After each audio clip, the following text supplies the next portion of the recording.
Hi, this is Henry Watson with the Newbern Fire Rescue in Newbern, North Carolina. In this segment, we want to discuss what to do before using a fire extinguisher. You want to make sure that everyone has left or is leaving the area. You want to make sure that the fire department has been called. You want to make sure that the fire is small and still contained in the area of origin. You want to make sure you choose a fire extinguisher that's properly rated for the type of fire that you have at hand. And you want to make sure that you've had the proper training and feel confident in using the fire extinguisher. You want to pull the fire extinguisher or pull the pin, aim at the base of the fire,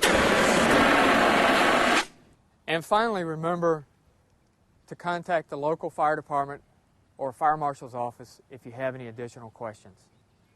We're here to help. Many fire departments in local jurisdictions offer fire extinguisher classes. Please contact your local fire department to see if they have a class near you.